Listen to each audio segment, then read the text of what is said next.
TV조선 취재기자들이 전하는 뉴스의 중심, 보도본부 한나인, 저는 신효섭입니다. 오늘의 핫 키워드부터 알아보겠습니다.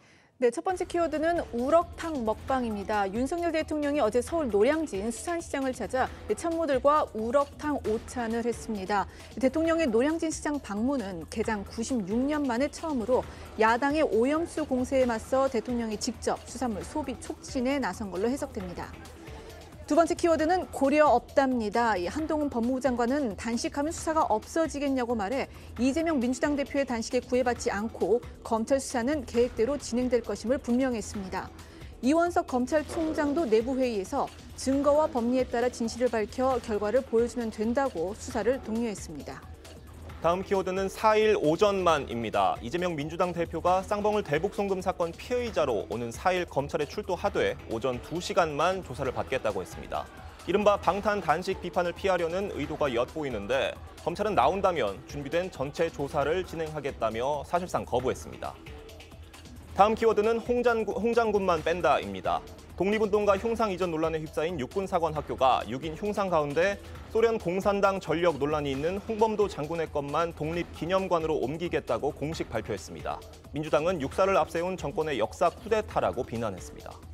다음 키워드는 63년 만의 사죄입니다. 이승만 전 대통령의 양아들 이인수 박사가 오늘 오전 4.19 민주묘지를 찾아 참배했습니다. 4.19 혁명 63년 만에 이뤄진 첫 공식 참배로 이 박사는 희생자와 유가족분께 깊은 위로와 사과를 드린다며 아버님께서도 참 잘하였노라 기뻐하실 것이라고 했습니다. 다음 키워드는 670억 할인입니다. 정부가 추석 민생대책으로 역대 최대 규모인 670억 원을 투입해서 농축수산물 할인 행사를 벌이기로 했습니다. 또 10월 중 숙박 쿠폰 60만 장을 공급하고 온누리 상품권 9월 구매 한도도 1인당 30만 원씩 늘려주기로 했습니다. 첫 번째 이슈로 가보겠습니다. 영상부터 확인하시죠.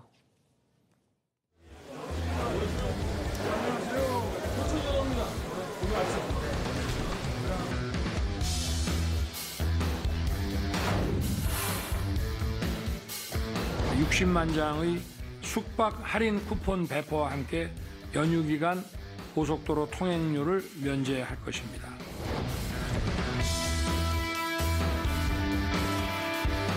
국민들께서 넉넉한 명절을 보내실 수 있도록 최선을 다하겠습니다.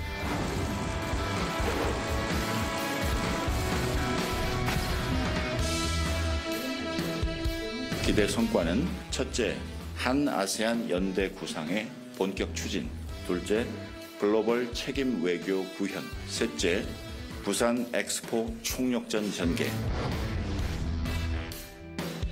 동아시아 공동체 비전 실현을 위해 한일 중간 협력을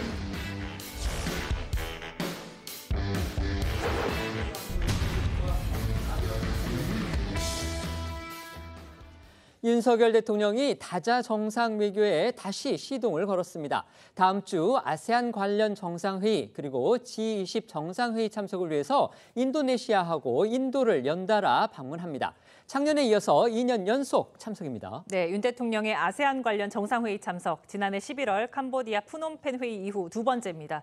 주요 20개국, 그러니까 G20 정상회의 역시 2년 연속 참석인데요. 이번 순방은 다음 주 5일부터 11일까지 5박 7일간 진행될 예정입니다. 윤 대통령은 5일에 출국해서 먼저 인도네시아 자카르타에서 아세안 정상회의 관련 일정을 차례로 소화한 뒤에 올해 수교 50주년을 맞은 인도네시아의 조코 위도도 대통령과 정상회담을 가질 예정입니다. 이어 8일에는 다음 순방지인 인도로 이동을 해서 G20 정상회의 관련 일정들을 소화합니다. 의장국 인도를 포함해서 스페인, 아르헨티나 등 각국 정상과의 양자 회담도 예정돼 있습니다. 관련해서 대통령실 설명 들어보시겠습니다. 윤 대통령은 작년에 이어 2년 연속 아세안 관련 정상회의에 직접 참석하여 우리의 대아세안 중시 입장을 강조할 것입니다. 캠프 데이빗 한미일 협의체 출범을 통해 한국이 자유와 연대의 중추적 행위자로서 글로벌 협력의 담론과 표준을 이끌어갈 수 있는 강력한 동력을 확보하였습니다. 주요 다자 무대와 지역 외교의 장에서 글로벌 책임 외교를 구현해 나가고 이러한 기여가 우리 국익 증진으로 이어질 수 있도록 최선을 다할 것입니다.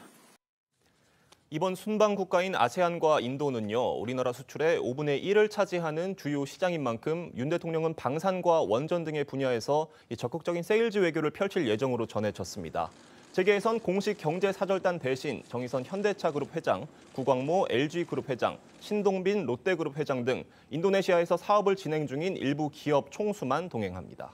이번 순방의 최대 관심사 중에 하나는요, 윤 대통령이 과연 중국 시진핑 주석과 만나느냐, 바로 이겁니다. 미국 캠프 데이비드에서 보여준 이 한미일 밀착 외교로 인해서 지금 한국과 중국 사이의 외교적 긴장감이 아주 높아진 그런 상태이기 때문입니다. 네, 결론부터 말씀드리면 두 정상 간 만날 가능성 좀 크지 않을 거란 전망이 나오고 있습니다. 시 주석이 그동안의 관례를 깨고 이번 G20 정상회의에 불참할 거란 관측들이 나오고 있는데요. 로이터 통신은 중국 정부 소식통을 인용해서 2인자죠. 리창 총리가 시 주석 대신 G20 회의에 참석할 것으로 보도했습니다. 불참설이 불거진 배경으로 외신들은 최근 국경 문제 등으로 악화한 인도와 중국 관계가 영향을 줬을 것이라고 해석하고 있습니다. 이와 관련해서 중국 정부는 아직까지 이렇다 할 언급을 하지 않고 있는 상태인데요. 이제 외신 보도들을 보면 바이든 대통령은 시 주석이 참석하길 바란다 이런 뜻을 언급했다고 합니다. 한미일 캠프 데이비드 정상회의와 관련해서 상당히 국내외적으로 이런 지적이 나왔습니다. 이게 이제 미국하고 일본과의 그 관계만 챙길 게 아니라 중국, 러시아의 관계도 잘 챙겨야 된다. 특히 경제적이나 그다음에 외교적인 관계상 중국은 절대로 우리가 경시해서는 안 될 사이다. 따라서 잘 챙겨야 된다. 이런 지적이 나왔었는데 정부는요, 시 주석의 그 G20 참석 여부와는 별개로 그런 차원에서 올해 안에 우리나라에서 한중일 정상회의 개최를 추진한다. 지금 이런 계획이죠. 네, 대통령실 관계자는 올해 중에 한일중 정상회의가 개최가 된다면 좋겠다는 생각으로 추진하고 있으며 일본, 중국과 협의 중이라고 전했는데요. 다만 이번 방문에서는 한중일 정상회의가 열리기 쉽지 않다고 내다봤습니다. 이런 가운데 박진 외교부 장관이 왕이 중국 외교부장과 통화를 하고 양국 외교장관 간 셔틀 외교 차원의 상호 방문을 긴밀히 협의해 나가기로 했습니다. 아울러 한중일 3국 정부 간 협의체의 조속한 재가동을 위해서 협력하자고 의견을 모은 것으로 전해졌습니다. 일본 원전 오염수가 방류된 지 일주일이 지났습니다. 안전성에 대한 우려가 이제 수산물 소비 위축으로 이어지면서 상인들 걱정 계속되고 있는데요. 윤석열 대통령이 이 같은 국민 불안을 불식시키기 위해서 직접 나섰습니다. 어제 서울 노량진 수산시장을 청격 방문한 겁니다. 네, 이 일본 후쿠시마 원전 오염수 방류가 지난 24일 시작이 되는데 이제 그로 인해서 이 수산물 안정성에 대한 우려가 제기가 되니까 이 국내 수산물 안전을 강조하기 위해서 윤 대통령이 직접 수산시장을 찾은 것으로 보입니다. 윤 대통령은 참모들과 우럭탕, 꽃게찜 등 이 제철을 맞은 우리 수산물 메뉴로 점심 식사를 했고요. 이 대통령실에 따르면은 우럭탕 한 그릇을 비우고 또 국물을 추가해서 먹기도 했다고 합니다. 윤 대통령은 판매장을 이렇게 둘러보면서 상인들과 요즘 장사는 어떠냐, 뭐 이런 식으로 손님들이 뭐 많이 있는지 이야기를 나눴다고 하고 또 제가 와서 조금이라도 시장 상인들이 힘이 나면 좋겠다라는 이 격려의 말도 건넨 것으로 전해졌습니다. 사실 뭐 대통령이 시장을 찾는 게 뭐 흔한 일일 수는 있는데 이 노량진 수산시장 같은 경우에는 현직 대통령이 방문한 게 1927년 이 시장 개장한 이래 처음이라고 하는데요. 어제 윤 대통령 모습 보시겠습니다.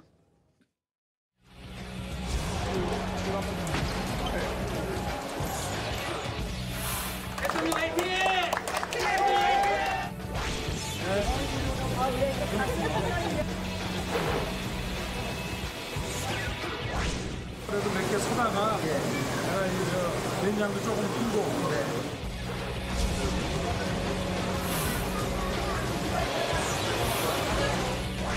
안녕하세요. 소천전입니다. 오늘 아침 거. 저는 좀 사가지고.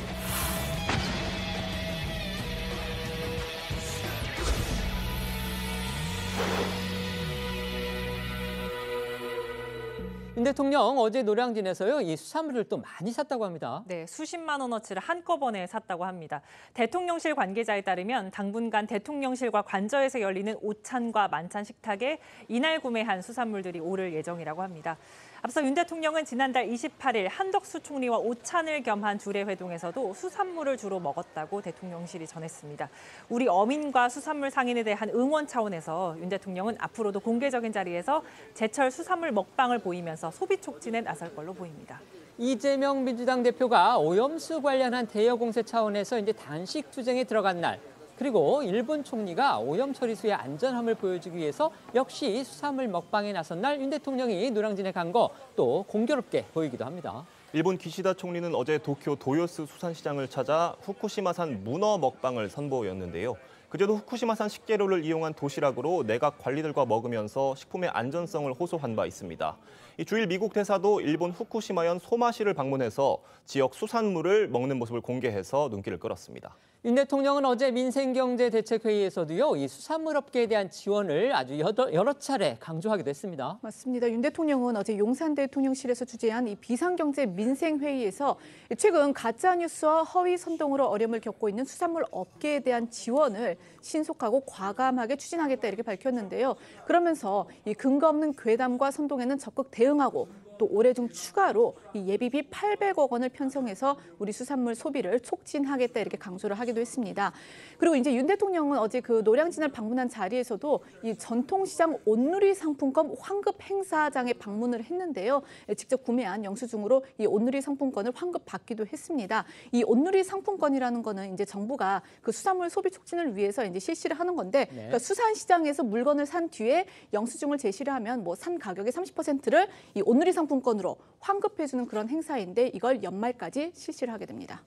윤 대통령은 수산물 업계 지원을 비롯해서요, 이 추석을 앞두고 민생 챙기기 여기에도 주력하는 모습이죠. 네, 윤 대통령은 이제 10월 2일 임시 공휴일을 통해서 6일간의 황금 연휴 동안 소비 진작 효과 극대화한다는 구상을 내놓은 데 이어서 어제 비상경제민생회의에서 농수축산물 수급과 가격 안정에 역대 최대 규모 670억 원을 투입해 농축수산물 할인을 지원한다고 밝혔습니다. 관련 내용 들어보시죠.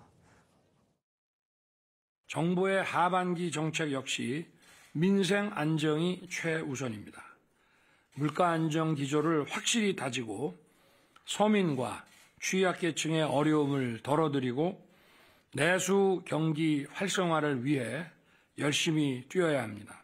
성수품 공급을 역대 최대 규모로 확대하고 농수축산물 수급과 가격 안정을 위해 670억 원 규모의 농수축산물 할인 지원을 하겠습니다.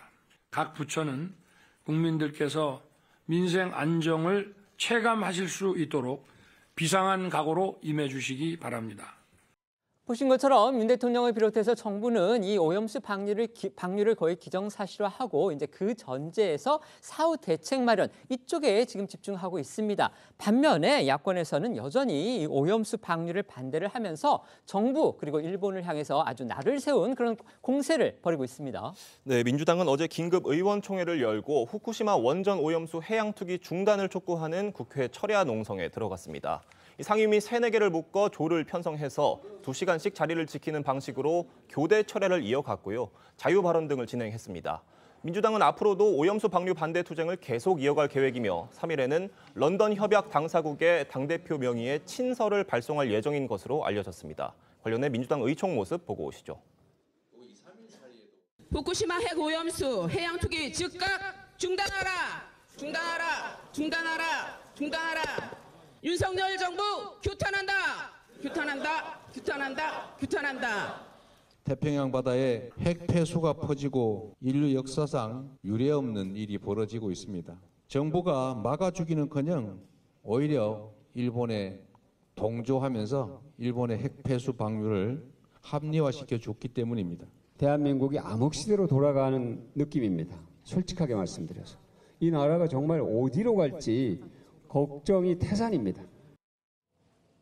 네, 오늘 오전 윤 대통령은 이 국립외교원 설립 60주년 기념식에도 참석을 했는데요. 이 자리에서 이 반국가 세력은 반일 감정을 선동하고 이 캠프 데이비드에서 도출된 한일 협력 체계가 대한민국과 국민을 위험에 빠뜨릴 것처럼 호도하고 있다라고 말을 했습니다. 이를 두고 이제 일각에서는 대통령이 일본의 후쿠시마 오염 처리수 방류를 규탄하며 이 대정부 투쟁에 나선 민주당을 겨냥한 것이 아니냐 이런 해석이 나옵니다.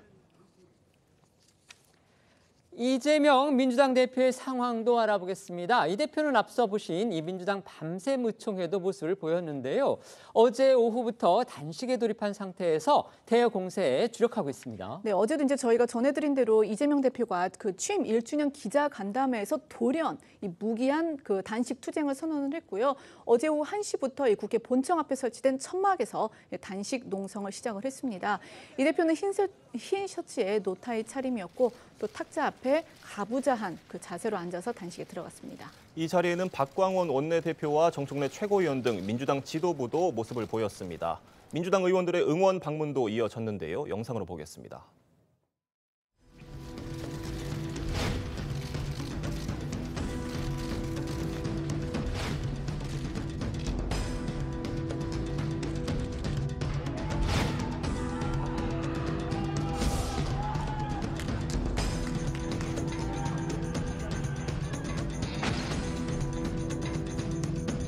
이 무도한 정권을 심판하고 민주주의를 바로 세우기 위해서 우리 국민들이 하고자 하는 일 맨 앞에 서려고 합니다.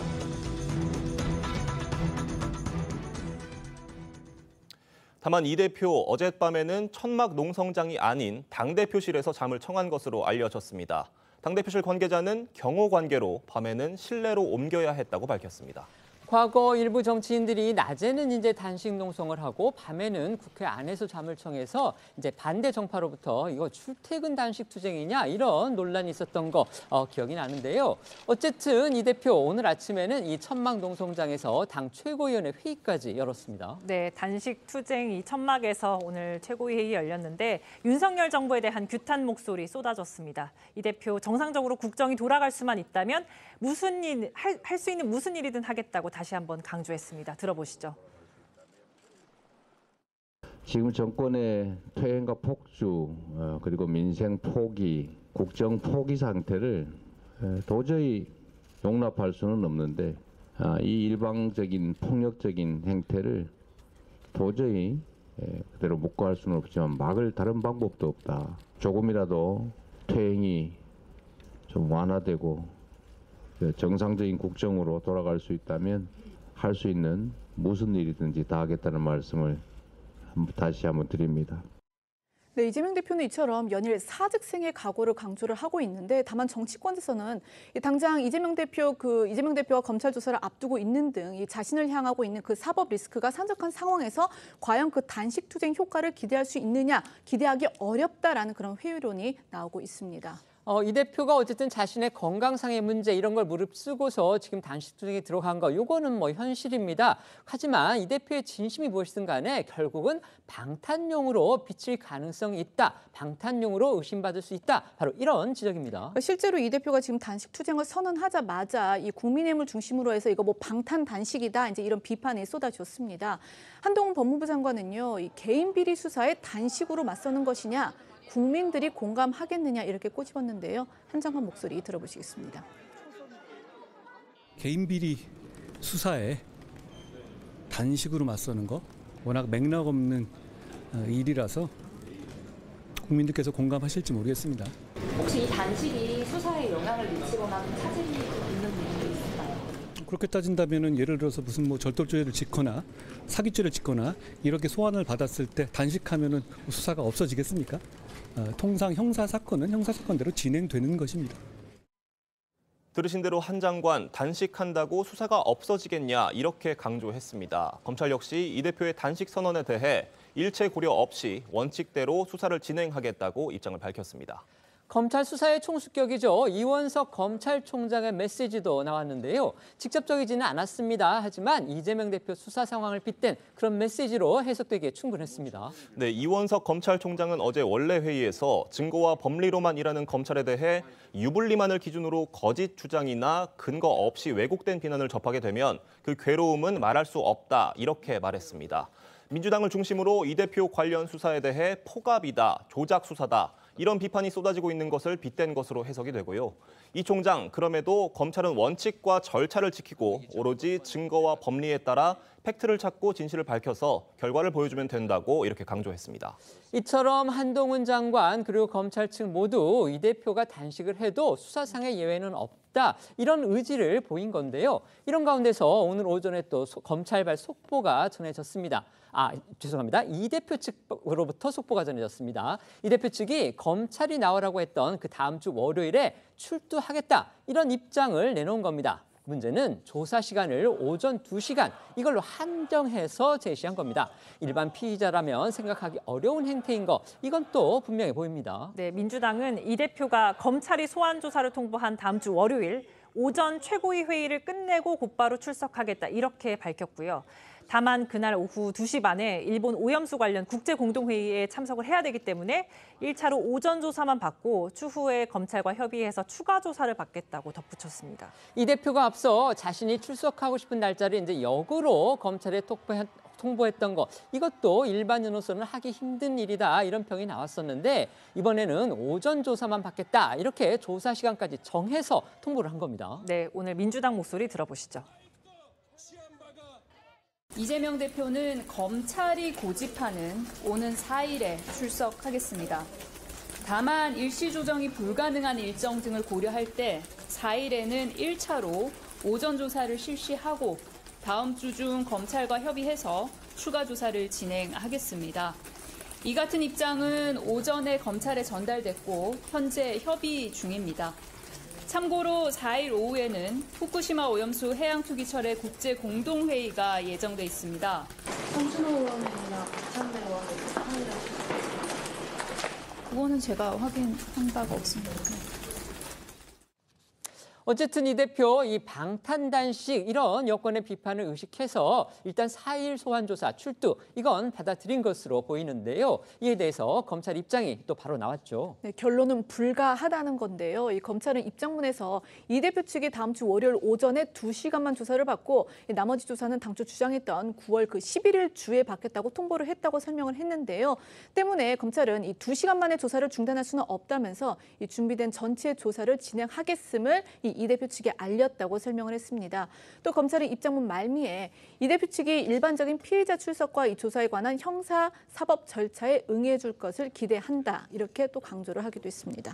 검찰이 저렇게 점잖게 표현을 했지만 속뜻은 아무리 제1야당 당수라도 특혜라든지 딜은 없다. 일반 피의자나 똑같이 대하겠다. 바로 이겁니다. 이 대표가 어제 돌연 이제 단식을 선언하니까요. 과거 성남시장 시절에 했던 그 단식 투쟁의 사례 이게 또 소환되기도 했습니다. 당시에도 일각에서는 감사 회피 목적이 아니냐 이런 또 의심을 받았다고 합니다. 네, 이 대표가 성남시장이었던 지난 2016년 6월이었죠. 이 대표 당시 박근혜 정부의 지방재정 개편안에 반발해서 단식 투쟁에 돌입했다가 김종인 당시 민주당 비대위 대표를 만난 뒤 11일 만에 농성을 중단했었습니다. 이 대표가 단식 도중 정부 기관의 부당한 수사와 감사 요구를 거부하겠다 이런 발언을 하면서 일각에서는 감사를 피하기 위한 단식이 아니냐 이런 의심을 받기도 했습니다. 2016년 단식을 선언했던 이 대표 목소리도 들어보겠습니다. 지방자치제도를 통째로 없애버리려고 하는 박근혜 정권의 이 탄압에 끝까지 맞서 싸우겠습니다. 그것이 우리의 이익을 지키는 것이 아니라 지방자치를 지키고 대한민국의 민주주의를 지켜나가는 것이기 때문입니다. 네, 당시 이재명 시장이 단식 투쟁에 나서고 석 달 뒤에 이정현 당시 새누리당 대표가 단식 농성에 돌입한 일이 있었습니다. 이때 이재명 당시 성남시장이 SNS에 자신의 단식과 이정현 대표의 단식 다른 점이라는 글을 올려서 논란이 일었습니다. 어떤 점이 달랐다는 겁니까? 네, 이 대표 단식은요. 약자들의 최후 저항 수단이라면서 대통령의 지방자치 탄압에 맞선 성남시장의 단식은 저항이지만 마음대로 안 된다고 해서 하는 집권 여당 대표의 단식은 저항이 아닌 땡깡이나 협박이라고 주장했습니다. 그러니까 이 대표 이제 당시에 성남시장이었던 자신은 약자지만 이정현 당시 새누리당 대표 그러니까 여당이었습니다. 그 당시 여당의 대표는 강자다. 지금 이런 주장을 당시에 폈던 겁니다. 하지만요 이제 지금 상황을 생각을 해보면요 민주당이 지금 야당이기는 하지만 솔직히 마음만 먹으면 국회에서 뭐든 할 수 있는 과반 의석을 갖고 있습니다. 그렇기 때문에 이 대표의 이번 단식이 과연 약자의 저항 저항인지 아니면 강자의 땡깡인지 이 부분은 생각해볼 여지가 있다. 이런 기사들이 나왔습니다. 네, 그리고 또 이 대표가 단식 투쟁에 돌입을 한 첫날이었던 어제 이 현장에는요, 이 대표의 강성 지지자들이 속속 몰려들었는데 이 대표는 이 자신의 단식 현장을 이 유튜브를 통해서 생중계하면서 이 지지들과의 만남도 가졌습니다. 그리고 이 자리에서 이 대표는요, 다시 한번 이 윤석열 정부의 폭압에 대응할 방법이 없다면서 단식이 최후의 수단이었다 이렇게 호소를 했습니다. 영상으로 보시겠습니다. 단식이라도 해야 되겠다라고 마음먹게 된 것이 너무 무력감을 느끼는 거예요.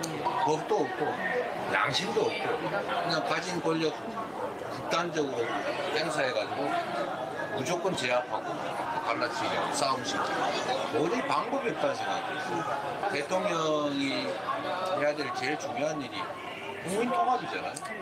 근데 그걸 다 갖다 버렸어요. 완전히 그냥 국회 본청 앞이 여기는 평화로워 보이는데 이 앞이 난립니다. 한번 국회 풍경 한번 잠시 보여드리도록 할게요. 자, 여러분이 출연할 기회입니다. 얼굴 가려주세요. 대표님 화이팅! 밤 10시 다 돼가는데 여의도 국회 본관 앞에 모습입니다. 아까 이재명 대표가 이 앞은 난리다 이렇게 이제 발언을 했는데 사실 어제 그 이 대표의 단식 농성 현장에 이 보수 측 지지자들과 또 유튜버들도 몰렸거든요. 때문에 그 이 대표 지지자들과 좀 서로를 향해서 고성을 좀 쏟아내면서 한때 분위기가 험악해지기도 했습니다. 그러고 보니까 앞에 이제 뭐 잠을 이렇게 본청 안에 들어가서 잔 것이 경호 문제 때문이었다 이렇게 얘기를 민주당 측에서 했다고 했는데 저 상황에 비춰보면 또 그 얘기가 전혀 일리가 없어 보이지도 않습니다. 여기에 일각에서는요 이 대표의 단식 투쟁 이유가 불명확하다. 명분이 부족하다 이런 지적도 나오고 있다고 하는데 소개해 주시죠. 네, 어제 저희도 전해드린 대로 이 대표 표면적으로는 민주주의 훼손에 대한 윤 대통령의 사과와 일본 오염수 반대 입장 천명, 전면적 국정 쇄신 이렇게 세 가지를 요구했었는데요. 윤 대통령이 이를 받아들일 가능성은 거의 없다는 게 여야를 가리지 않고 정치권의 일반적인 관측입니다. 오염수 논란만 해도요 민주당에서 일찌감치 이제 삭발 그다음에 단식 투쟁 다 했습니다. 하지만 윤 대통령 꿈쩍하지 않았고요. 오히려 일본은 미국 그다음에 유럽연합 EU 등 세계 여러 나라의 지지만 확보한 그런 상황입니다. 이 대표 이런 부분을 모를 리가 없겠죠. 이 대표 윤 대통령이 어떤 조건들을 수용하면 단식을 중단할 것인지를 묻는 질문에도 조건이 붙는 것이 아니다 이렇게 답하면서 사실상 어떤 상황에서 단식을 중단하겠다는 것인지 명확히 밝히지 않았습니다. 이 대표 목소리 들어보시죠. 정부가 어떤 조건들을 수용하면 단식을 그만둘 수 있는지. 단식을 하는데 조건을 붙이는 것이 아니라 최근에 우리 국민들이 겪고 계신 그 절망감 또 현실적 어려움들 이에 공감하고 함께 하겠다는 뜻입니다. 네, 때문에 일각에서는 이 대표가 단식 자체의 목적을 두고 있다 이런 해석을 하고 있습니다. 즉 단식 투쟁을 통해서 탄압받는 야권주자 이미지도 가져가고 또 내부적으로는 대여 투쟁의 선봉에 서면서 비명계의 불만을 외부로 돌리는 그런 정치적 효과를 기대하고 있다는 해석입니다. 이런 해석이 맞다면 누구보다 이 대표와 같이 정치를 하는 그 동료들이 누구보다 잘 알고 또 간파하고 있을 겁니다. 그래서일까요? 이 민주당 비명계들이 또 곱지 않은 말을 하고 있다고 하죠. 네, 일부 언론 보도를 보면 비명계에서는 오늘부터 정기국회가 시작되는데 당대표가 단식을 해야 하는 그런 상황인지 모르겠다.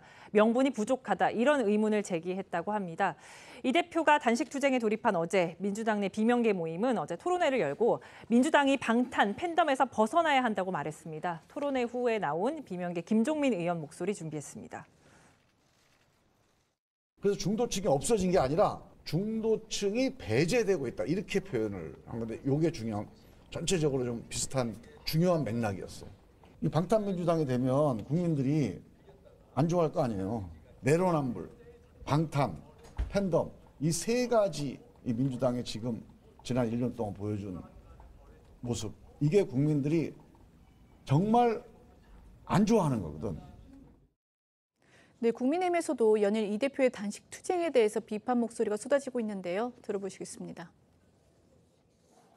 아닌 밤중에 홍두깨가 아니라 아닌 밤중에 단식 투쟁인 것 같습니다.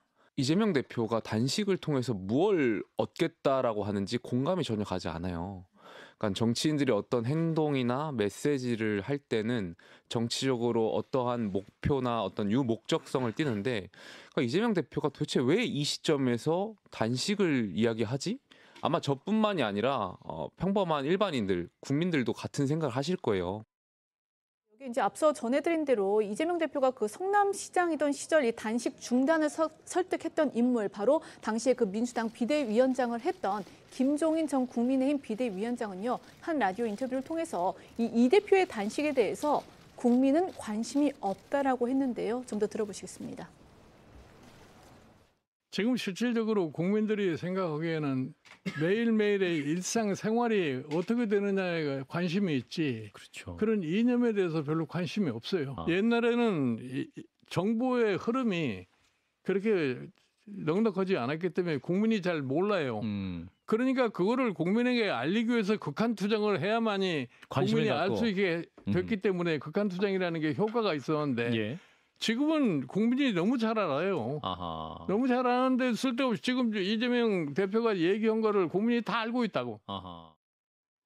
하지만 친명계를 중심으로는 이 대표의 단식에 대한 옹호의 목소리도 나오고 있습니다. 장경태 최고위원은 건강을 해칠 것을 우려했지만 방법이 없기 때문에 이 대표가 결단한 것이라며 의원들이 동조 단식도 고민 중이라고 밝혔는데요. 들어보겠습니다. 저도 우려하고 좀 걱정을 많이 했습니다. 이제 단식이라는 게 어찌됐건 거의 최후의 수단이고 예. 건강을 해치는 사안이기 때문에 걱정은 컸는데요. 뭐 너무 이제 대표께서 또 결심이 굳어지셨고 저는 단식 해봤습니다. 하면요 단식 제가 6일 했는데 4일 입원했거든요. 그러니까 단식이 그만큼 힘든 거고요. 근데 문제 해결할 의지가 안 보이잖아요. 그러면 뭐 저희도 방법이 없는 거죠. 네, 민주당 상임 고문을 맡고 있는 박지원 전 국정원장은 SNS를 통해서 이재명이 죽어야 나라가 산다. 김대중, 김영삼 전 대통령도 야당 지도자 시절 단식으로 민주주의를 지켰다고 옹호했습니다. 박 전 원장, 이 대표의 단식, 그다음에 김대중, 김영삼 전 대통령의 단식 동일선상에 놓고 평가를 한 거군요. 네, 박 전 원장 라디오 인터뷰에서도 이 대표가 단식을 선택한 건 아주 잘한 일이라고 평가했습니다. 들어보시죠. 국회를 책임지고 있는 제1당 대표로서는 반드시 강한 투쟁을 해야 된다. 그 투쟁의 방법으로 단식을 선택한 것은 아주 잘한 일이다. 지금 대통령이 소통을 하지 않고 꽉 막아버렸잖아요. 이게 대한민국이 윤석열 민국이 아닙니다. 우리 국민이 주인이에요. 지금 마치 루이 14세처럼 짐이 국가다? 윤석열 대한민국이 내 거다? 이건 아니잖아요. 꽉 막혔어요. 소통이 안 돼요. 그렇기 때문에 그러한 선택을 해서 국민에게 직접 호소하는 거죠. 패널들께 두 가지 질문을 드리겠습니다. 자, 첫 번째 질문은요. 이재명 대표 단식을 두고서 이제 말씀드린 것처럼 여권 등에서 이건 방탄 단식이다. 그러니까 검찰 출두 이런 거를 피하고 또 최대한 늦추기 위해서 한 그런 방탄 단식이다. 이런 비판이 나왔습니다. 이 대표 측이 이런 비판을 의식을 했는지 다음 주 월요일에 출석하겠다고 오늘 오전에 전격적으로 밝혔습니다. 하지만 전제가 있었죠. 오후만 조사를 받겠다. 오후에는 당에 일이 있으니까 거기 가야 되겠다. 지금 이렇게 얘기를 했습니다. 당연히 검찰 안 받아들였습니다. 결국 양측 간의 신경전, 핑퐁게임 다시 벌어진 건데요. 이 상황 어떻게 보십니까? 네, 결국 이재명 대표가 사법 리스크가 고조화되고 있는 상황에서 본인의 사법 리스크를 회피하기 위한 방탄 단식을 하고 있다. 이렇게 볼 수밖에 없다고 봅니다. 4일에 소환 조사에 응하겠다고 했는데 오전 2시간만 가서 차담회를 하겠다는 것인지 여기에 대한 소환 조사가 불가능할 거라는 걸 이재명 대표가 모를 리 없겠죠. 결과적으로 미룰 수 있는 데까지 미루는 상황이 돼버린 것 같은데요.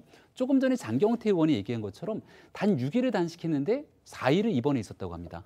그럼 이재명 대표가 건강 상황이 악화될 때까지 한 열흘 정도를 단식하게 된다면 그 다음 일정은 아주 자연스럽게 병원으로 입원하는가 등에 대한 병원 신세를 질 수밖에 없게 될 텐데 검찰의 소환 조사를 미룰 뿐더러 결국은 국회로 청구되게 될 수 있는 이 구속영장 청구, 체포동의안에 대한 이 민주당 내에서의 표결, 이 모든 것들을 다 뒤로 미루려고 하는 꼼수다라고 하는 측면들을 피해갈 길이 없다고 생각합니다. 네. 방탄단식이란 말을 국민의힘에서 하는데 그래도 같이 정치하는 입장에서 좀 야박한 것 같아요. 정치인이 이제 표현할 수 있는 투쟁 방식도 여러 가지가 있습니다. 뭐 삭발도 있고요, 뭐 삼보일배도 있고 단식이라는 거는 아주 최후의 선택하는 방식입니다. 뭐 삭발하면 머리는 나잖아요. 근데 단식은 이게 밥을 안 먹는데 문제가 해결될 때까지 출구 전략이 없으면 이건 목숨을 거는 거잖아요. 근데 그런 면에 있어서는 솔직히 지금 주장하는 바가 뭔지 모르겠다 하는데 세 가지잖아요. 소통해달라. 그러니까 민주당에 대해서 인정해달라는 것이고, 두 번째는 후쿠시마 오염수에 대해서 반대 입장을 좀 정부가 가지고 해양재판소에 제소를 좀 해달라. 세 번째는 뭐냐면 개각을 해달라.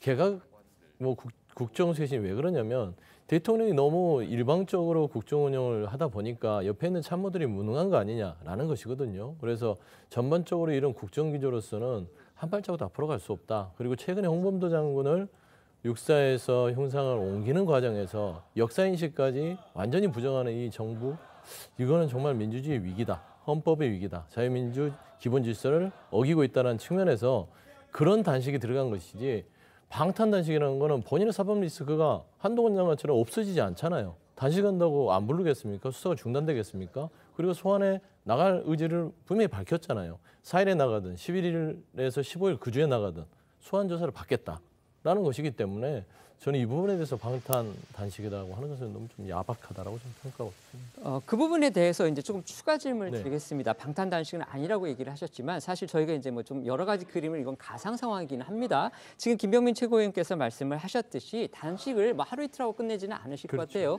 그렇다면 결국 이제 최소한 열흘이라고 한다고 치면, 그러면 말씀하신 대로 몸이 많이 상할 거기 때문에 그다음에 이제 병원 가시겠죠.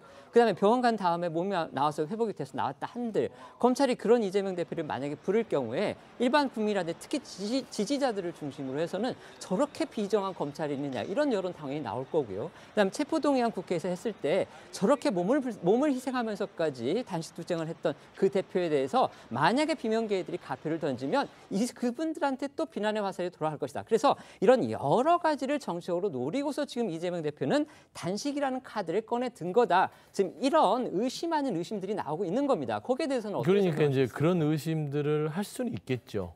계산을 하면. 근데 전체적으로 이 단식의 출발 선상은 최근에 윤석열 대통령이 국민의힘 연찬에서 했던 발언이 기폭제가 됐습니다. 그러니까 새는 두 날개로 날아야 되는데 뒤로 가려는 무리들과는 같이 못한다. 그래서 왼쪽 날개 잘라버리고 혼자 가겠다라고 얘기하셨잖아요. 결국에는 민주당은 얘기 안 하겠다는 거예요. 그리고 후쿠시마 오염수에 대해서 반대하는 국민들 자체와 싸우겠다고 하니 이 부분이 주축이고요. 이 단식을 하다 보니 이재명 대표한테 둘러싸인 사법 리스크, 이재명 대표 그 요인 때문에 이제 분석을 하기 시작한 겁니다. 사법 리스크가 있으니 계산을 해보면 단식을 해서 며칠 입원을 하고 소환조사 안 받고 동정론을 일으켜서 지지층에게 뭔가 좀 이득을 얻겠다. 설마 그렇게 했겠어요? 목숨 걸고 뭐 사법 리스크 아예 수사를 안 받는 것도 아닌데 그건 아닌 것 같고요. 물론 그런 생각을 할 수 있으나 당연히 지금 말하자면 이재명 대표가 이미 교섭단체 연설에서 체포동의안 가결시켜달라고, 그리고 본인이 불체포동의안 내려놓기로 했잖아요. 근데 그 약속 자체가 안 지켜지면 이 단식의 문제가 아니라 정치적으로 그건 큰 타격을 입기 때문에요.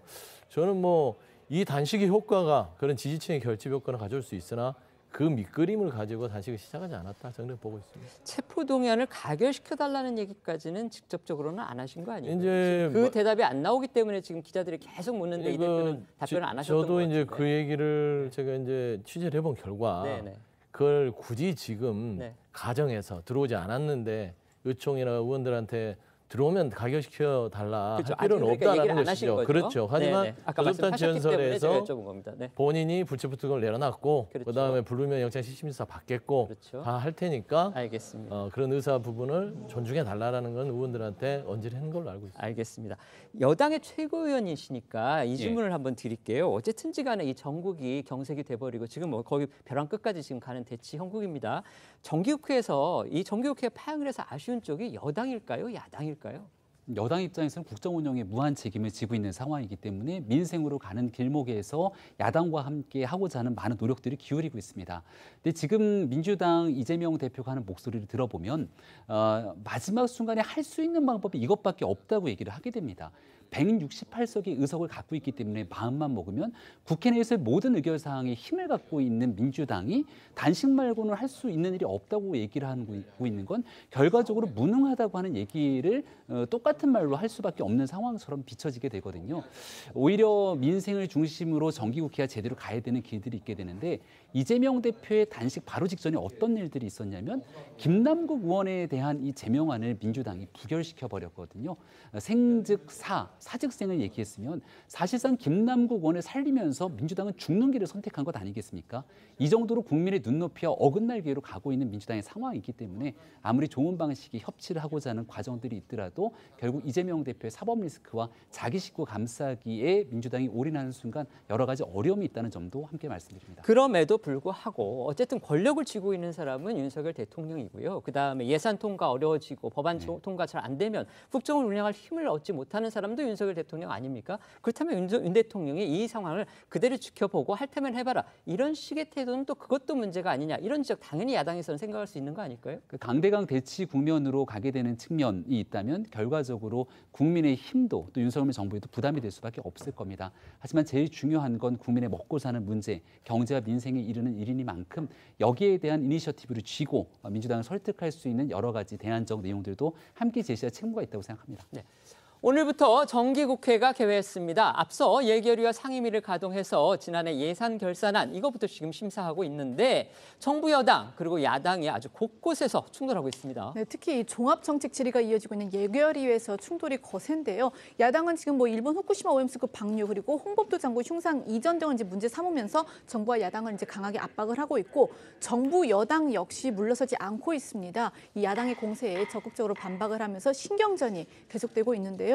어제 예결위에서 이 가장 치열한 공방을 펼쳤던 민주당 기동민 의원과 한덕수 국무총리의 모습부터 보시겠습니다.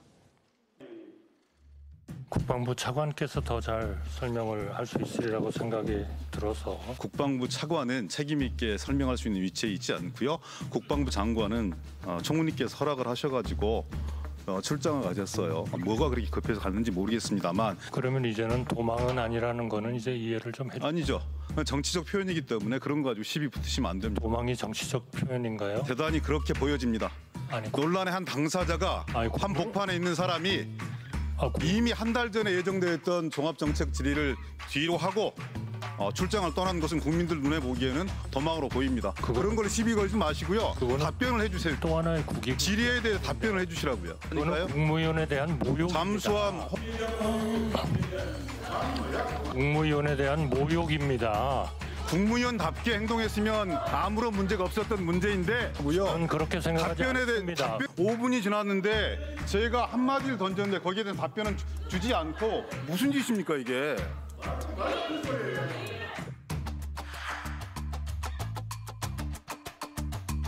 저한테 시간을 주세요.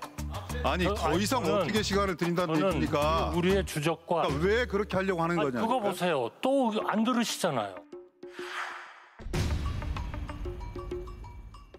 수사지휘를 한 게 있습니까? 지금 의원님은 일방적인 의원님 말씀만 하고 계신 거예요. 저는 의원님께서 말씀하신 거 하나도 인정하지 않습니다. 저는 하나도 동의하지 않습니다.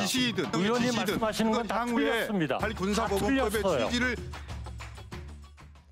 한덕수 총리가 이 목소리를 높이는 장면 정말 드물게 보는 그런 일인데요. 기동민 의원의 공세에 대해서 전혀 물러서지를 않는 그런 모습이군요. 우리가 이제 매스컴을 통해서 본 한 총리의 모습이 좀 아닌 것 같은데요. 그간 한 총리는 그 야당 공세에도 좀 비교적 차분하게 대응을 해왔는데 어제는 정말 다른 모습이었습니다. 이 보신 것처럼 한 총리는 기 의원이 이 국방장관의 출장을 도망으로 표현을 하니까 이건 국무위원을 모욕하는 것이다 이러면서 이제 불편한 심기를 감추지 않았고 기 의원이 이 최상병 순지 사건에 대해서 대통령실의 외압 의혹을 이제 제기를 하니까 여기에 대해서 한 총리가 다 틀린 이야기다. 하나도 동의할 수 없다. 이렇게 좀 이제 그 격한 표현을 쓰면서 언성을 높이기도 했는데요. 한 총리의 이러한 모습에 일각에서는 이 싸울 줄 알아야 한다는 이 윤석열 대통령의 이번 주 국무회의 주문이 여기에 영향을 미친 것이 아니냐 그런 해석도 나오고 있습니다. 한 총리와 민주당 기동민 의원의 설전은 마이크가 꺼진 뒤에도 계속이 됐는데요. 기 의원이 한 총리를 향해 국회에 싸우러 나오셨냐며 언성을 높이자 한 총리가 역으로 의원님의 주장이 국민을 분열시키고 있다고 쏘아붙인 겁니다. 또한 두 사람은 이념 논쟁이 뜨거운 홍범도 장군 흉상 이전과 관련해서도 공방을 이어갔습니다. 어제 예결위 상황 조금 더 보고 오시죠. 홍범도 잠수함 개명 문제 검토하고 있습니까? 저는 그거는 국방부에서 검토를 하리라고 생각하고요. 저는 그 군함에다가 홍범도 소련의 공산당원의 자격을 가진 사람을 저는 그거는 수정을 검토해야 된다고 생각합니다. 나라가 망했거나 아니면 히틀러 같은 독재자들이 마음대로 잠수함의 명칭을 개명을 하는 거죠. 대한민국이 망했습니까? 지극히 편협한 보수적이다 못해 극우적인 그런 역사관에 기인하는 겁니다. 왜 그거를 지금 21세기 대한민국 개명 청 한 총리 이번에도 물러서지 않고서 이제 보신 것처럼 공방을 이어갔는데요. 어제 육군사관학교가 이 홍범도 장군의 흉상 이전 이걸 최종 결정한 데 이어서 이제 한 총리가 해군 잠수함에 붙여진 홍범도라는 그 이름 이 명칭 변경까지 검토하겠다고 밝힌 거 이거 주목됩니다. 네, 교내에 있는 독립운동가 6인 흉상의 이전을 검토해 논란에 휩싸였었는데 어제 공식 입장문을 통해서 홍범도 장군 흉상 하나만 독립운동과 관련된 적절한 장소로 보내고 나머지 5 흉상은 교내 다른 장소에 재배치한다고 발표했습니다. 여기에 어제 한 총리가 홍범도 함의 명칭 변경까지 시사하자 야당의 반발 더 거세지고 있습니다. 홍범도 함은요, 우리 해군의 이제 최신의 잠수함입니다. 박근혜 정부 때인 2016년에 진수가 됐고 그 이듬해부터 우리 해역을 지키고 있는데 이렇게 이 보수 정부에서 붙인 이름을 보수 정부가 바꾼다. 이 점을 지금 야당은 집중적으로 또 지적하고 있습니다. 네, 과거사 등 다른 이유로 잠수함 이름을 바꿔다는 건 극히 이례적인 일인데다가 해군도 이런 점 등을 고려해서 홍범도 함 명칭 변경은 검토하지 않고 있다라고 선을 그은 바 있어서 논란은 이어질 걸로 보입니다.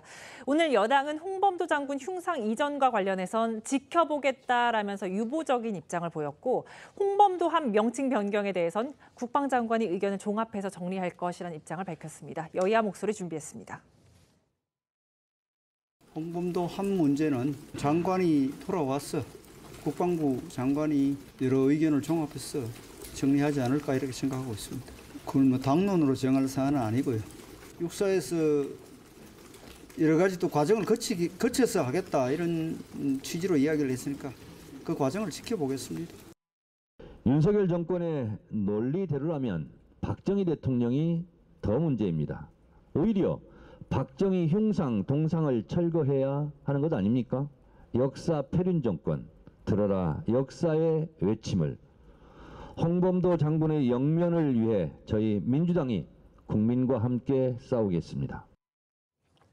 여권은요, 홍범도 장군 관련한 논란이 이처럼 커진 이 근본 원인 중에 하나로 지난 문재인 정부가 우리 군의 뿌리를 흔들어버리기 위해서 또 자신들의 이념에 맞추도록 그렇게 바꾸기 위해서 홍 장군의 유해 봉환, 안장 그리고 흉상 건립을 졸속으로 밀어붙였다. 그게 바로 이유 중에 하나다. 이렇게 주장을 해왔는데요.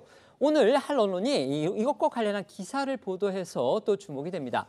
문재인 정부가 홍 장군 유해를 현 충원에 안장하는 과정에서요. 사실상 당시의 국립묘지법 이거를 위반한 소지가 있다. 그런 내용의 자료를 공개한 겁니다. 네, 이게 이제 중앙일보 보도인데요. 그 국립묘지법에는 대통령 외의 그 유공자의 묘지 크기가 3.3제곱미터 그러니까 이제 1평으로 정해져 있는데 당시 청와대가 그 이제 홍범도 장군의 유해를 모셔왔잖아요. 그러니까 문재인 정권에서 그러니까 VIP가 이 전용기를 보내고 안장까지 직접 주재하는 등 이 최고의 예우를 다하는 장면을 연출을 해야 하는데 한 평, 그 표지로는 1평 묘지로는 이른바 그림이 나오지 않는다면서 무조건 8평 묘지를 확보하라는 취지의 지시를 내렸다는 겁니다. 그래서 당시 국가보훈처, 지금은 국가보훈부가 됐죠. 국가보훈처에서 이제 급하게 예외 지형을 만들어줬음을 보여주는 그 문건, 이걸 중앙일보가 또 공개를 했습니다. 네, 원래 심의위원회 의결에 따라 8평으로도 조성이 가능한 예외 조항이 있기는 했지만 홍 장군처럼 2장의 경우엔 여기에 해당하지 않았는데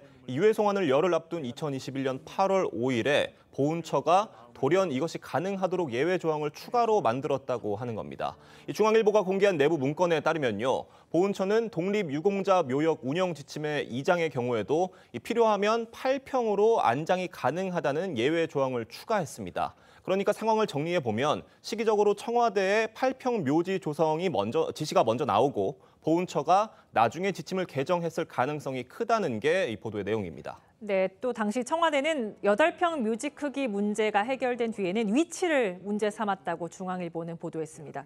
대전 현충원의 전례 업무 편람 규정에는 안장 순서대로 묘지를 써야 한다라고 규정하고 있는데 이 규정대로 하면 홍범도 장군의 묘지가 구석에 있게 돼서 안장식 행사 때 VIP가 잘 부각되지 않는다는 게 청와대 입장이었다고 합니다. 한 정부 관계자는 중앙일보에 당시 청와대가 현충원을 답사한 뒤 묘지 위치를 중앙으로 옮기라고 지시했다면서 이 과정에서 생중계 카메라에 나뭇가지가 걸려 이제 가지를 치든 뽑든 하라 뭐 이런 지시도 있었다고 전했습니다. 그래서 결과적으로는 이 홍범도 장군의 묘소가 대전 현충원 이 제3묘역 중앙에 조성이 됐습니다. 또 이 카메라 앵글을 고려한 추가 위치 조정까지 이제 거치면서 이 홍 장군 묘지는요, 이 묘역 사이가 보통 1m 가량의 다른 묘지와 달리 양옆 3, 4m 공간을 둔 이 독립묘 형태가 됐다는 건데 당시 문재인 전 대통령의 안장식 추념사 잠시 들어보시겠습니다. 장군은 우리 민족 모두의 영웅이며 자부심입니다. 장군의 귀환은 어려운 시기 서로를 믿고 의지하며 위기 극복에 함께하고 있는 대한민국 모든 국민들에게 큰 희망이 될 것입니다. 홍범도 장군님, 잘 돌아오셨습니다. 부디 편히 쉬십시오. 홍범도 장군 묘역에 세워진 그 묘비가 있습니다. 그런데 그 묘비에 씌어진 그 서체가 있는데 이 서체도 또 다른 묘역들하고는 다른 것으로 그렇게 또 알려졌어요. 네, 다른 묘지들과 달리 고 신영복 전 성공회대 교수의 서체가 사용이 된 겁니다. 아시는 것처럼 신 교수는 1968년 통일혁명당 사건과 관련해 국가보안법 위반으로 무기징역을 선고받았고요. 문 전 대통령은 여러 차례 가장 존경하는 인물이라고 꼽았습니다. 당시 이에 대한 논란이 일자 현충원 측은 묘비의 서체는 유족 또는 기념사업회의 의견을 따라 결정된다고 해명을 했지만 이에 대해 한 현충원 관계자는 중앙일보에 유권 해석을 먼저 한 뒤 신형복체를 쓴 게 아니라 이 지시에 따라 신형복체를 쓰는 것으로 결정한 뒤에 이 사후에 관련한 유권 해석이 이루어졌다고 설명한 것으로 전해졌습니다. 육군사관학교가 결국 어제 이제 홍범도 장군 흉상 이전을 결정을 했습니다. 이제 6명의 그 독립유공자의 흉상이 있는데 그 가운데서 논란이 되고 또 비판이 많으니까 홍범도 장군 한 사람만 이제 옮기겠다, 독립기념관으로 옮기겠다 이렇게 발표를 했고요. 한덕수 총리는 들으셨다시피 아까 국회 예결위에서 홍범도함, 그러니까 잠수함에 지금 붙여진 명칭인데 그것의 이름의 변경까지 시사를 했습니다. 사실 여러분들이 이런 얘기를 합니다. 왜 이제 와서 이렇게 홍범도함을 이 정부에서 문제를 삼느냐.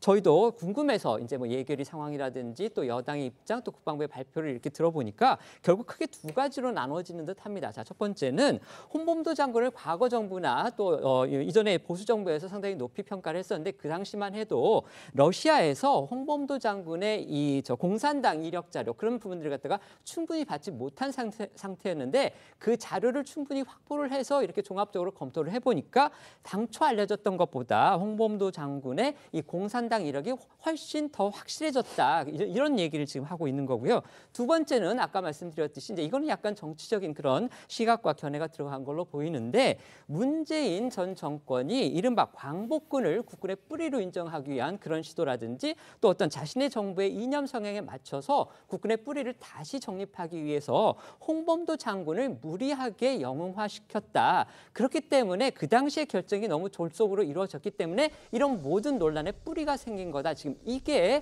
지금 국방부, 그다음에 정부, 그다음에 여당이 드는 그런 이유입니다. 자, 이 이유 공감이 가십니까? 아니면 전혀 납득이 안 되십니까? 전혀 납득을 국민들이 못 하실 거예요. 그런데 앞서 보셨겠지만 한덕수 총리하고 기동민 의원 지금 부딪히는 거 보십시오.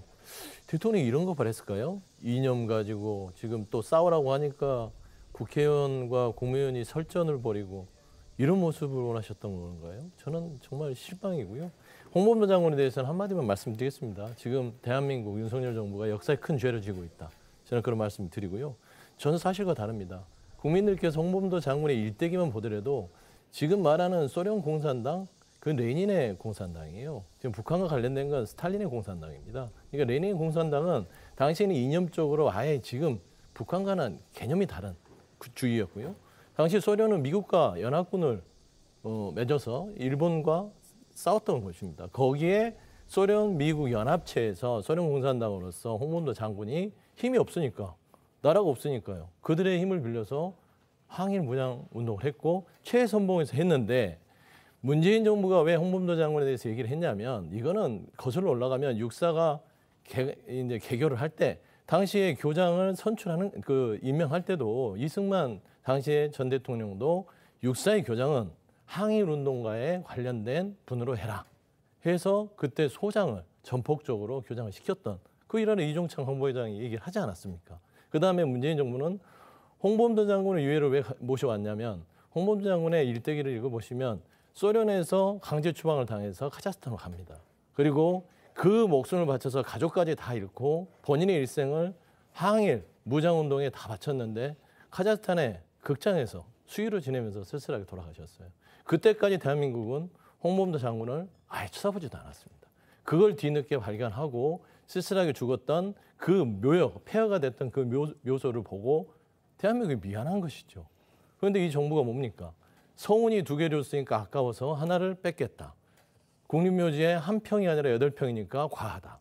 이게 과연 나라를 위해서 목숨을 바치고 피를 흘린 선열에게 해야 될 일인지 라는 부분들은 스스로 물어봐야 되고 국민들한테 부끄럽지 않은지 다시 한번 자문했으면 좋겠다 말씀드립니다. 네, 정부가 정해진 규정이라는 게 존재합니다. 근데 지난날 문재인 정부에서 진행됐던 과정들을 보게 된다면 이 6.25 전쟁사라고 하는 부분들을 육사의 교육 과정에서 정규 교과 과정에서 빼는 모습들, 무리한 방식의 내용들이 나타나기 시작하고 2018년도에 있었던 판문점 선언, 평양 선언으로 말미암아서 9.19 군사 합의까지 이루어지게 되는데 대한민국 군의 큰 뿌리, 국방에 대한 기본 틀에 있어서 북한을 대적으로 가져가게 되는 우리의 안보에서 오히려 이런 일들이 아니라 항일 무장 독립운동을 했던 분들을 큰 뿌리로 가져가려고 했던 무리한 시도들이 있었던 것이 아닌가 했던 우려들도 여전히 상존합니다. 독립운동을 지내왔던 독립영웅들을 높게 평가하는 건 당연히 우리 정부가 해야 되는 일들일 텐데 정권의 부침에 따라서 지금 있게 되는 북한이 한반도 평화에 대한 큰 대상으로 보고 오히려 북을 대상으로 우리 안보를 지켜야 되는 육군이 특히 장교를 육성하게 되는 육사의 뿌리가 흔들리는 것 아닌가 이런 목소리들이 있기 때문에 육군 사관학교 동창회 등에서도 문제를 삼고 있는 것이죠. 이걸 과거에 있었던 역사 문제를 정치적으로 엮어 들어갈 필요는 하나도 없다라고 말씀을 드리고 육군 사관학교 내에서 정리할 일이라는 말씀을 드린과 동시에 이 앞서 한덕수 총리와 이제 대척점에 있었던 목소리들을 말씀 주셨는데요. 과거에 있었던 추미애 전 장관이 국회의원을 대상으로 소설 쓰시네라고 하는 조롱 섞인 목소리, 또 강기정 당시 정무수석이 국회 내 대치 국면에서 본인의 발언이 아닌데도 벌떡 일어나서 무기다가 뭡니까라고 소리 질렀던 문제들, 이런 방식들이 국회를 모욕하고 조롱하는 일들일 텐데 그런 방식의 내용이 아닌 정부 차원에서 해야 될 목소리들을 높이고 있는 상황 정도로 봐주시면 좋겠습니다. 네. 여야가 보시다시피 정말 이제 극한적으로 대립을 하고 있어서 사실 국민적 걱정이 큽니다. 이와 달리요, 이 역사적 화해를 모색하는 움직임도 있어서 대조적입니다. 오늘 이승만 전 대통령의 아들 이인수 박사가 63년 만에 4.19 묘역을 찾아서 참배하고 희생자 그리고 유가족한테 공식 사죄를 해서 화제를 모았습니다. 네, 이인수 박사는 이승만 건국 대통령 기념사업회 관계자들과 함께 오늘 오전 서울 수유리에 있는 국립 4.19 민주묘지를 찾아서 참배하고 공식 사죄했습니다. 이 참배와 사죄 모두 4.19 혁명이 일어난 지 63년 만에 있는 일이라서 큰 관심을 모았는데요. 이 4.19 혁명은 모두가 아시지만 1960년 4월 이 당시 여당인 자유당의 부정 선거로 인해서 학생과 시민이 중심 세력이 돼서 일으킨 이제 반독재 민주주의 운동인데 이 당시 시위대 진압 과정에서 이제 수많은 사상자가 발생을 했고 결국 이승만 전 대통령이 이 4월 26일 하야하게 됐습니다. 이인수 박사는 오늘 이 4.19 묘역을 찾아서 그 당시 희생자들을 기리는 헌화와 분향을 한 뒤에 이 현장에서 4.19 희생자와 유족을 향한 사과문을 낭독했습니다. 영상으로 보시겠습니다. 63년 만에 4.19 민족 영령들에게 참배하고 명복을 빌었습니다. 이승만 대통령의 아들로서 4.19 혁명 하승회와 유가족 여러분께 깊은 위로와 아울러 사과의 말씀을 드립니다. 항상 국민을 사랑하셨던 아버지께서도 참 저러노라 기뻐하실 것입니다. 이인수 박사는 어제 조선일보와의 통화에서도 이승만 전 대통령은 4.19 때 부상당한 학생들을 만나고 와서 내가 맞을 총알을 우리 애들이 맞았다고 한참을 우셨다고 했다며 그런 선친의 진심을 유족들께 전하고 싶다고 밝히기도 했습니다. 오늘 참배에는 이승만 건국 대통령 기념사업회 회장인 황교안 전 국무총리도 동행했는데요. 기념사업회는 이번 참배가 과거의 역사를 되돌아보고 또 사회적 화해와 통합을 추구하는 의미 있는 계기가 되길 바란다고 입장을 밝혔습니다. 오늘 참배가 이뤄지기까지의 과정도 사실 험난했습니다. 이인수 박사가 12년 전에도 참배를 시도를 했지만 당시에는요, 이 4.19 단체가 저지하는 바람에 발길을 돌려야만 했던 그런 일도 있었습니다. 네, 이인수 박사 지난 2011년에도 4.19 때 숨진 희생자와 유족에게 공식 사죄하고 4.19 묘역을 참배하겠다고 밝힌 적이 있는데 당시 4.19 단체들이 사죄의 진정성이 없다며 강력히 거부해서 묘역에 입장조차 하지 못했었습니다. 그런데 올해부터 다시 화해 분위기가 조성되고 있습니다. 구체적인 예로 지난 3월 이승만 전 대통령의 448번째 생일에 4.19 주역들이 서울 현충원에 있는 이 전 대통령 묘소를 참배해서 역사적으로 화해의 현장으로 주목받은 바가 있었습니다. 그리고 오늘 이인수 박사의 참배가 이뤄지면서 12년 만에 이 전 대통령의 유족과 4.19 세대의 화합이 이루어진 걸로도 볼 수 있을 것 같습니다. 네, 이승만 전 대통령의 148번째 생일이었다고 합니다. 오늘 이인수 박사의 참배 이후로요, 이 4.19 혁명 주역들도 이 전 대통령의 묘역을 참배하는 거, 이걸 검토하는 걸로 알려졌습니다. 네, 정부 관계자는 4.19 희생자 유가족이나 주역 측에서 이인수 박사의 사죄 내용을 우선 들어본 뒤 관련 여부를 결정할 것으로 안다면서 이 박사의 민주묘지 방문 이후 4.19 주역이 이 전 대통령 묘역을 참배할 가능성도 있는 것으로 안다고 전했습니다. 이인수 박사가 이처럼 12년 만에 다시 참배를 추진하고 또 어쨌든지 간에 참배를 하게 된 거, 여기에는요, 이승만 전 대통령 기념관 건립에 우호적인 현 정부 그리고 여당의 움직임과도 관련이 있어 보입니다. 네, 앞서 윤석열 대통령은 지난달 청와대 영빈관에서 8.15 광복절을 앞두고 독립유공자 및 유족과 이 관계기관 대표 등을 만난 자리에서 이종찬 광복 회장에게 이 이승만 전 대통령 기념관 건립에 협조를 당부한 것으로 전해졌었는데요.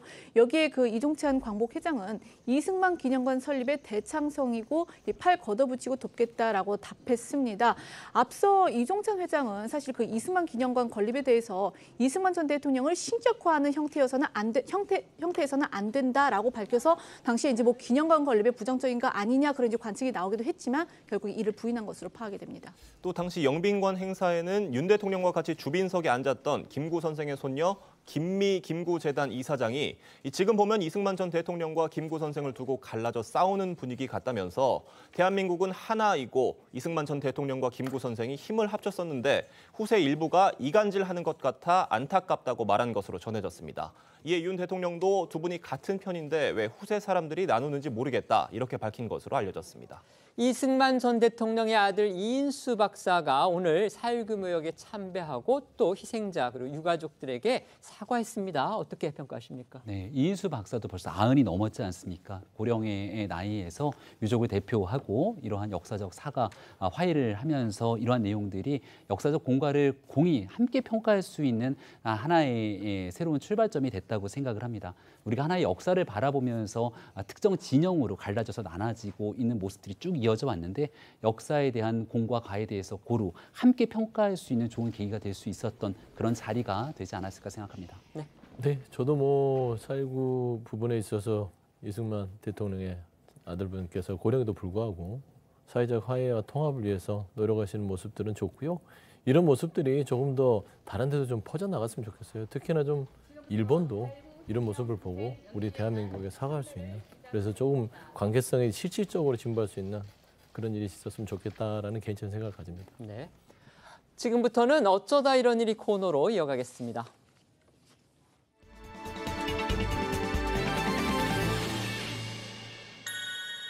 첫 번째는요, K관광 의기투합입니다. 장미란 문화체육관광부 2차관 그리고 호텔신라의 이부진 사장의 모습이 보입니다. 네, 맞습니다. 장미란 차관과 이부진 사장이 어제 손을 잡았습니다. 이 외국인 관광객 1,000만 명 목표 달성을 위해서인데 왜 두 사람이 만났는지 좀 궁금했는데 이게 보니까 어차피 장미란 차관은 관광 등을 담당하는 문체부 2차관이긴 한데 이부진 사장이 한국방문회 위원회 위원장이더라고요. 그래서 이제 두 분이 만나게 됐는데 이 장 차관은 보시는 것처럼 어제 이 한국방문회 위원회 이사회 간담회에 참석을 해서 이 한국 방문회의 성공적 추진을 위한 이부진 사장과 이사들의 노력에 이제 감사의 뜻을 표하는 그런 이제 자리였습니다. 그러면서 이 K 관광이 세계인의 버킷리스트가 될 수 있도록 민관 협력을 강화하고 올해 외국인 관광객 1,000만 명이라는 목표를 달성하기 위해서 전념을 하겠다 이렇게 밝혔습니다. 지난 7월에 장차관이 취임을 했죠. 그 이후에 이제 이부진 사장하고 만나서 대화를 나눈 거 어제가 처음이었다고 합니다. 네, 지난 7월 취임한 장차관은 지난달에 열린 기자 간담회에서 더 많은 분이 한국에 애정과 사랑을 갖고 방문할 수 있도록 관광 정책을 만들겠다고 밝히면서 이부진 한국 방문회 위원장과 상의하며 적극적으로 소통할 생각이라고 말한 바 있습니다. 그리고 어제 두 사람이 처음으로 만나서 2023년에서 24년 한국 방문회 성공을 위해 의견을 나누고 힘을 모으기로 한 겁니다. 이부진 사장은 지난 2월 한국방문회위원회 위원장으로 선임됐습니다. 장차관은 이어 중국 단체 관광 재개에 발맞춰서 외국인 관광객 방문이 빠르게 회복될 것으로 예상된다. 이를 더욱 가속할 수 있도록 뒷받침하겠다고 말했습니다. 그러면서 K컬처라는 대체 불가능한 무기와 융합한 K관광의 영역을 지속해 확대할 것이라며 스포츠 관광 등 새로운 분야를 적극적으로 발굴해서 외국인 관광객이 한국에서 특별한 경험을 할 수 있게 하겠다라고 덧붙였습니다. 문체부는 이 내년 한국 방문회 예산을 전년 대비 78% 증가한 178억 원으로 대폭 확대해서 이 외국인 관광객 유치 활동에 나설 계획입니다. 대규모 캠페인, K-팝 콘서트 등 메가 이벤트를 개최해서 방한 관광 분위기를 조성하고 또 이 관광 서비스 품질을 개선해서 방한 관광 시장 정상화를 추진한다는 계획입니다. 두 번째는요, 바로 외국행입니다. 이거 무슨 사건입니까? 네, 최근 들어 현금 강도 사건이 잇따르는 가운데 지난달 30일이죠. 외국인 강도가 평택 환전소를 털고 달아났다는 소식이 전해졌습니다.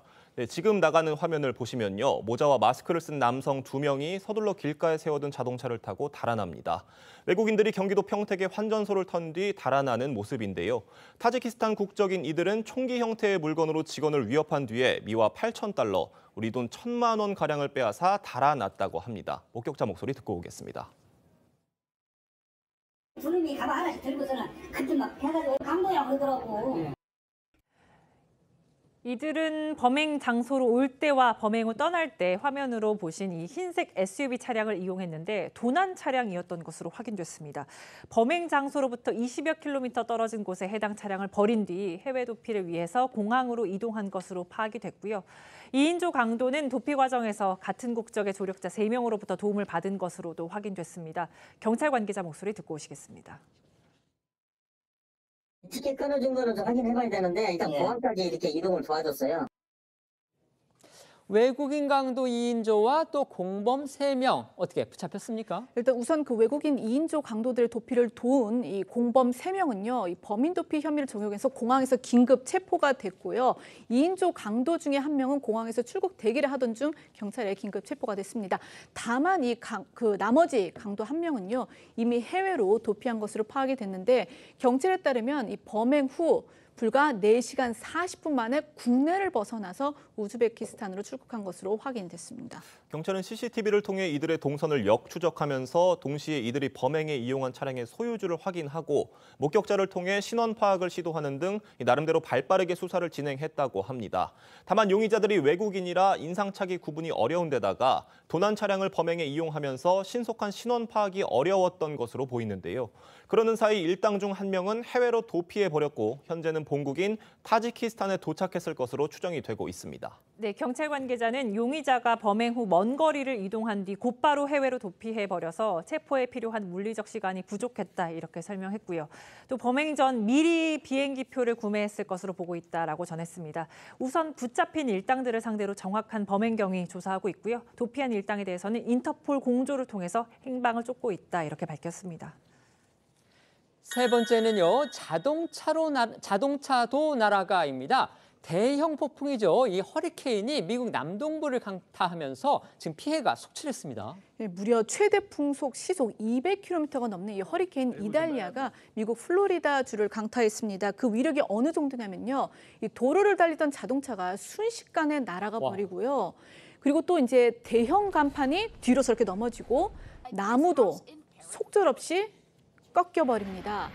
그리고 또 이제 주유소 덮개 같은 거는 뭐 그냥 쉽게 날아가고요. 주택 지붕은 벗겨져서 정말 잔해들만 남아있는 상태고 보시는 것처럼 해안가 집들은요. 폭우로 불어난 물에 잠겨버렸습니다.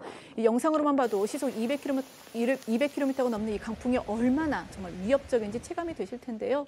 현지 주민 목소리 들어보시겠습니다. It was bad. It was heavy winds. Worst I've ever been in. 네, 최대 풍속 시속 201km를 기록한 이달리아는 지난 2017년 이후 미국 본토를 강타한 허리케인 가운데 8번째로 강력한 것으로 집계됐습니다. 이로 인해 피해도 속출했는데요. 플로리다주 고속도로 순찰대는 현지 시각 30일 빗길 운전을 하던 남성 2명이 각각 숨졌다고 밝혔고요. 또 조지아주 론디즈 카운티에서는 도로를 가로질러 쓰러진 나무를 치우려던 중 또 다른 나무가 쓰러지면서 주민 1명이 숨지고 1명이 중상을 입었다고 현지 언론이 전했습니다. 네, 홍수로 고립됐던 이재민 70여 명이 구조되는가 하면 일부 지역에는 강풍으로 전선이 끊어져서 수십만 가구가 정전되는 등 피해가 잇따랐습니다. 재산 피해는 집계 중인데 건물 피해만 따져도 약 93억 6천만 달러, 우리 돈으로 약 12조 4천억 원에 이를 것으로 추산되고 있습니다. 전문가들은요, 이 허리케인이 이렇게 강력하게 휘몰아친 거 결국 기후변화하고 관련이 있다, 이렇게 지금 보고 있죠. 그러니까 이 허리케인 태풍의 에너지원이 고수온 그 바다라고 하잖아요. 그런데 이제 기후변화로 주변 바닷물 수온이 30도를 웃돌면서 허리케인이 더 크고 강하게 세력을 키운 것으로 보입니다. 조 바이든 미국 대통령 역시 기후 영향을 부인할 수 없을 거라고 말하기도 했는데요. 들어보시겠습니다. Historic floods, historic floods, more intense droughts, extreme heat, significant wildfires have caused significant damage like we've never seen before. I don't think anybody can deny the impact of the climate crisis anymore. 바이든 대통령은 이 플로리다주와 조지아 그리고 사우스캐롤리나에도 이 비상사태를 선포를 하고 연방 지원을 총동원해서 피해 복구에 나섰다고 밝혔습니다. 한편 허리케인 이달리아는 플로리다를 지나며 이제는 열대성 폭풍으로 약해졌지만 여전히 최대 시속 100km에 육박하는 강풍을 유지한 채 이동을 하고 있어서 기상당국은 추가 피해가 우려된다, 이렇게 경고를 했습니다. 저희는 1분 뒤에 다시 돌아오겠습니다. 오늘 준비한 소식은 여기까지입니다. 저희는 다음 주 월요일 오후 1시에 더 핫한 소식으로 찾아뵙겠습니다. 시청해 주셔서 고맙습니다.